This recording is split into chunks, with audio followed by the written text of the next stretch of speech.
It's a rainy day today, so we're in the midst of tomato heaven.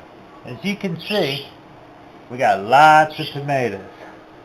Now my activity for today, after fixing the lawnmower, is slicing up the tomatoes to put them in the dehydrator so we'll have dried tomatoes throughout the year. Here's the trays we put them on. Yeah. Okay. It's very easy. I just cut them up into slices, about 1/4 inch, 3/8 of an inch maybe, like this. Be careful not to cut my fingers. And then we arrange them on the trays. Then we put them in the dehydrator, turn the dehydrator on and let them go. And in about 24 hours, they'll be ready to package. And what kind of things do we use them in? Oh, we use them in all kinds of things. You can rehydrate them and put them in soups, tomato sauce, spaghetti sauce. Marcy does the grooviest thing with them, though. She puts them in, crumbles them up and puts them in potato salad. And when she first does it, they're kind of crispy, but after they've been in there for a while, they rehydrate and they get soft. They add a real nice flavor and dimension to it.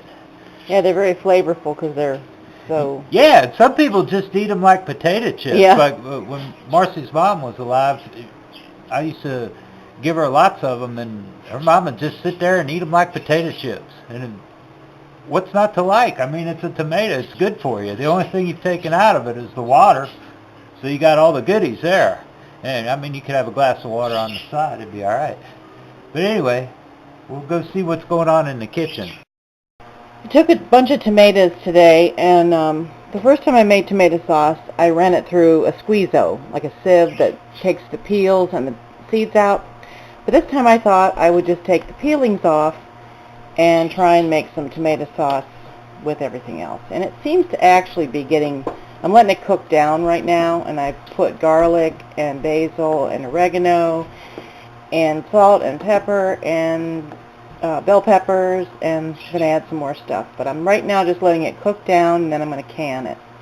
But we have had an overabundance of tomatoes. We have people at church. No, that's not an overabundance. That's a blessing. That's a blessing. That is God's abundance. But Sammy likes my little gizmo here that breaks up the tomatoes. So it's like one of those stick blenders, and when you first put the tomatoes in, they're kind of chunky.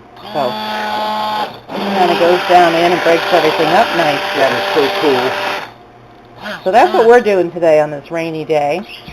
Sammy's getting tomatoes ready to dehydrate, and I'm making sauce. Now what's this over here? Oh wait, I'm coming over. What? What's Oh, this is the peel and the seeds for the chickens, which they love. So once it stops raining, I'm going to run it out to the barn and give it to the chickens. So nothing goes to waste. And we can't do anything outside today, especially in the garden, because one of the good rules, basic rules anybody can follow in the garden: do not work with the plants when they wet, because that spreads disease and fungus and everything, especially on tomatoes and cucumbers and squash and whatnot. Think of it like athlete's foot. You know, you walk down the sidewalk, two people, one of them has athlete's foot. It's dry. You don't get it. You're both barefoot. But if you go in the shower after somebody has athlete's foot, you might get it. Wet. Wet spreads disease. But it's a nice rain. It's a good rain, and we're very thankful for it. It'll make things grow good, because we got the second planting of squash coming on now, and second planting of cucumbers is on its way.